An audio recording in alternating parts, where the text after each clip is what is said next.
joining me is somebody that, she's been on the show, and we've kind of been on this journey because, I'll be planning, even if I don't have all of the resources to make things happen.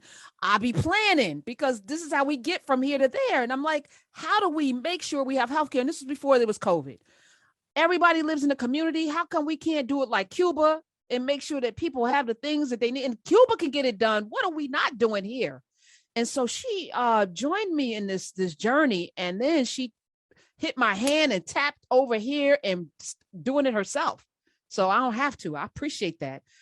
She has formed her own company and left the corporate plantation, and we're going to talk about what that journey is like. Let me welcome back to the show, CEO of Melanin Medicine and Motherhood.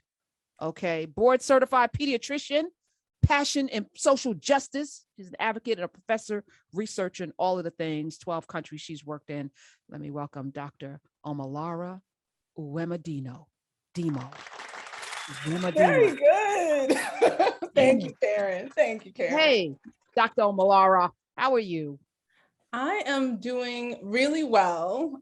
We just got some more money from plantation people. Like, they just gave us more money. Plantation people, give up the money. Yes.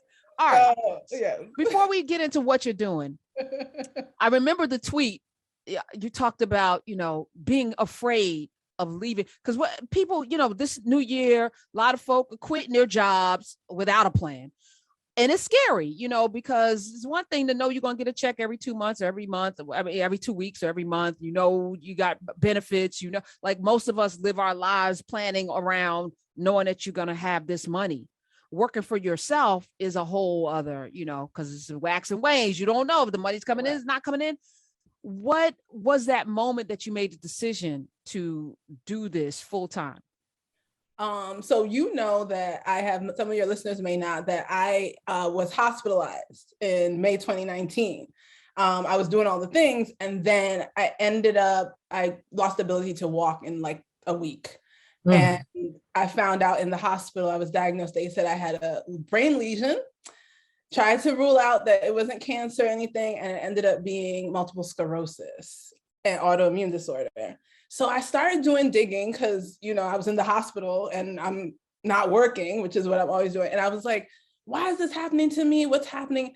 And then I started finding out that Black women professionals, there's this research from Arlene Geronimus, and she talks about weathering, and she talks about the fact that literally our bodies are inside cracking, right? When we say Black don't crack, but on the inside, due to the stress and everything that happens as you move up the plantation, up the hierarchical chains, and ultimately there's higher risk of infertility, autoimmune disorders. I have colleagues who are in their 40s on 3 blood pressure medications, and still trucking through. And so I was like, oh my God, did I do this to myself? And so pause there for a second, Dr. Omolara, because you're a doctor. I'm a doctor. I know.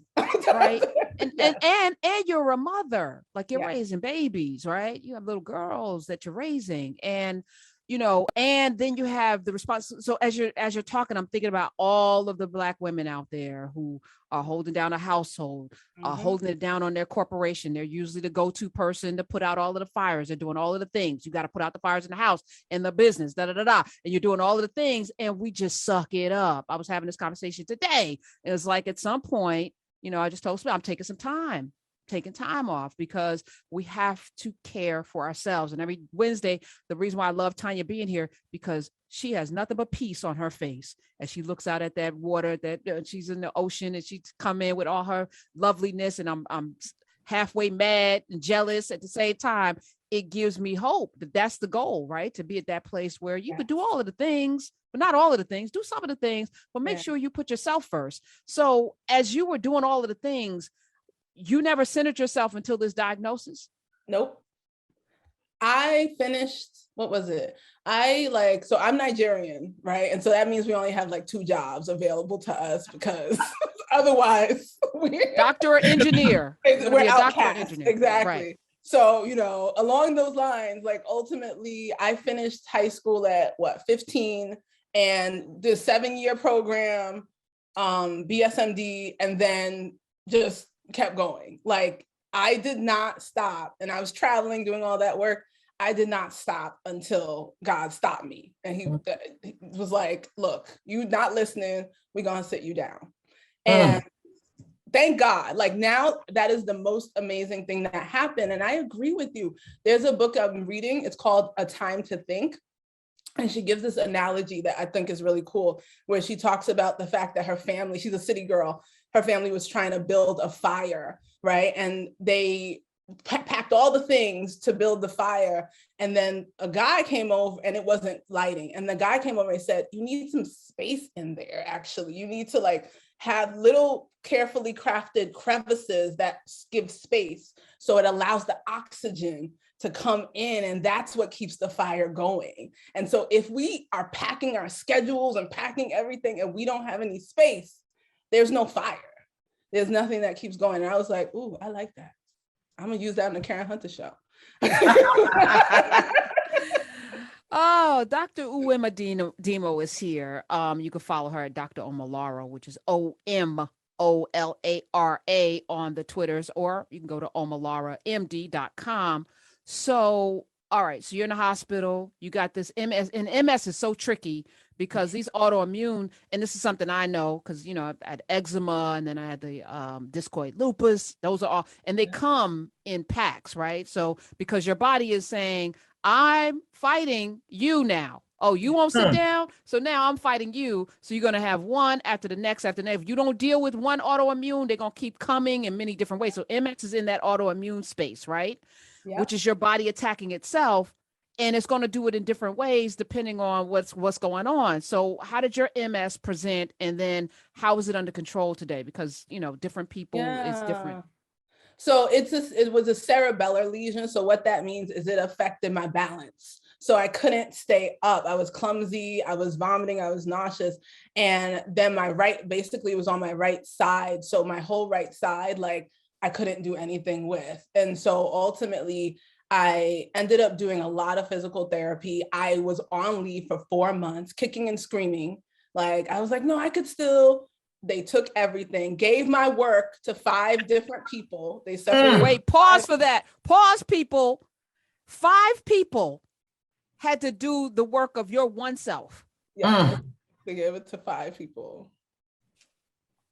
Yeah. Okay, go ahead. Continue. Yes. So that's crazy. That and during that time, I literally like started to do the reflection. I think the inner work that so often we don't do about like, what's the vision? What is this all for? Like, what am I doing? What am I building?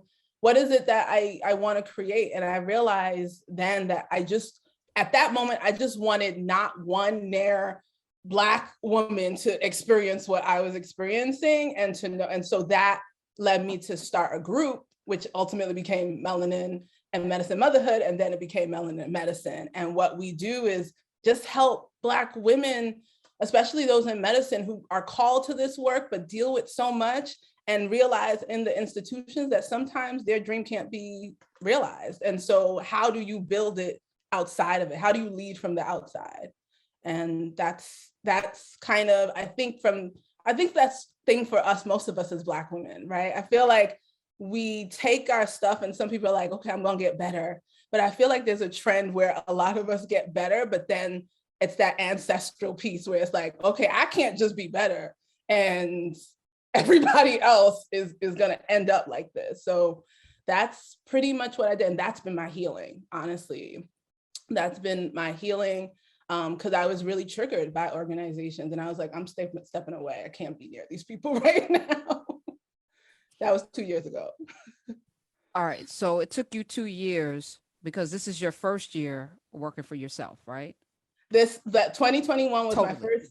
2020 was so, you know, I'm not a leap person. I don't know. These people who are leaping, God bless them. Like, I am not that person.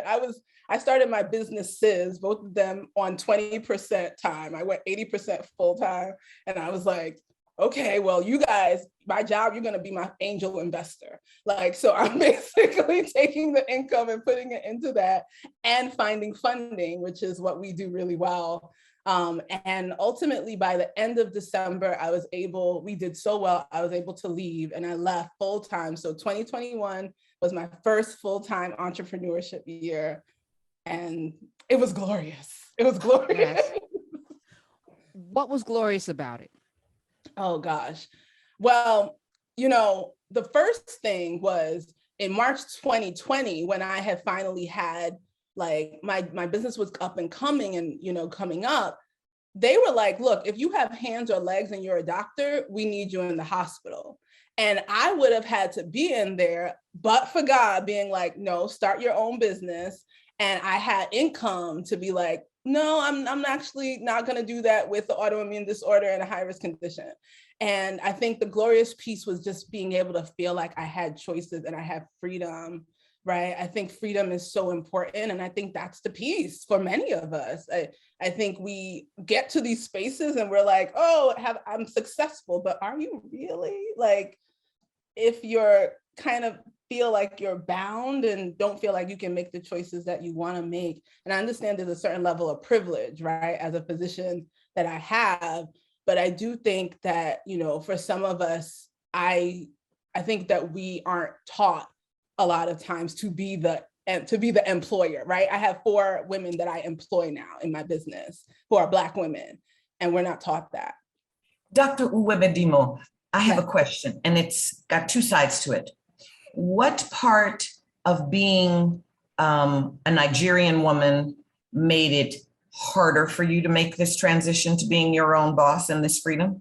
And what part of being a Nigerian woman made it easier for you to make this transition? Yeah, I think, ultimately, there is this piece where during the first instances of quote unquote microaggressions that happened to me in medical school, I didn't know what was happening because I grew up in Nigeria and my parents were like, there's what racist, look, just read, there's no racism. Like they weren't telling me. And I had no clue, like this sounds really bad, right? But no, it doesn't. I was very like, they were like, no, like blinders on, you're gonna focus on this. So it did take, I think that was a big piece of moving forward and not feeling like, ooh, like how are they not having the context of what is this white person thinking about me? Like just being like, okay, can we sit there for a second? Mm-hmm. Can we sit there for a second? Because, that you had the luxury, and I'm saying it this way because that's how it feels, to not focus on racism, to not center race is kind of, what I've been grappling with on these airwaves. Do we not bring attention to it? Because what I find with not just Nigerian immigrants, but most immigrants who come to this country is that your parents or people, whoever come here, they come with a plan. Yes. The plan is to not be impoverished. And America has opportunities. So y'all gonna find the opportunities, okay? So Nigerians, you're gonna be an engineer or a doctor. Ghanaians, you're probably gonna be a lawyer or some sort of corporate, like they're specific jobs.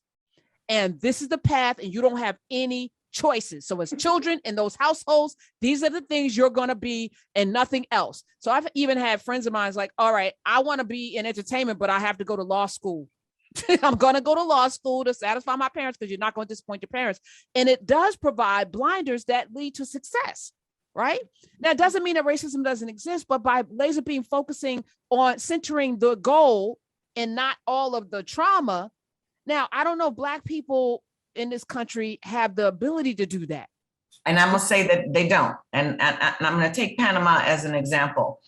Where I live is called the Amador Causeway. And out here, it used to be, the Americans used to own it. It was considered American territory. And now that the Panamanians have it, it's a place where families come on the weekends. And the whole causeway is filled with people who are selling what they made, selling what they cooked, selling the drinks they make. We were actively discouraged, punished, murdered, beaten for any act of entrepreneurship in a way that is just something that was punished out of us. So that the blinders thing when children have to consider, am I going to get screamed at, or they going to call the police on me for making lemonade? That keeps you from having blinders and going, no, I got to make lemonade because I want to go to this thing. When you have to be aware that there are these people around you who are actively have a plan to keep you down, which I don't think immigrants from other countries, especially other countries where most people look like them, face that, where there is a plan to keep you down. Yeah, I think you're so right. And I think ultimately the other thing was that they were very, and that's, intergenerational now for me, they were very focused about where we lived. They wanted communities that were going to look like me. They want, like, we always lived in African American, Caribbean, African like communities. And I honestly, it wasn't until high school when I had to take 2 buses to Queens, to Flushing, and I saw like white people in real life. Like I had not. I've lived in Queens Village, Jamaica, and in East Rockaway Avenue in Brownsville or whatever in Brooklyn when my parents first came here. And there was literally, I was very sheltered. They kept me in. They were like, after school, come back. Actually, for a time period, I didn't have after school. I would just follow my mom as a visiting nurse, and I was the nurse's assistant. She was like, nah, but buck that. You're gonna come with me and learn and help me out. And that was it. And I think you're right. It's something about visioning, and I feel like they were always very clear. They were like, this is not just for you. Like, what do you think that you're being a doctor for you? Like, this is for, my mom even says it now, like, I like you, but I love my grandchildren. Like, she's like very much, this is legacy building. And I think it's really exciting to go back, because now I'm learning more about like my grandmother and her mother, and it's exciting to see these women. My grandmother, she was a seamstress, and then my mom is a serial entrepreneur, and I didn't take that until like I took my dad's route. He has a nice pension, and he's worked somewhere, but then until the fire hit the fan, I was like, oh, I need to shift now to my matriarchal side and move.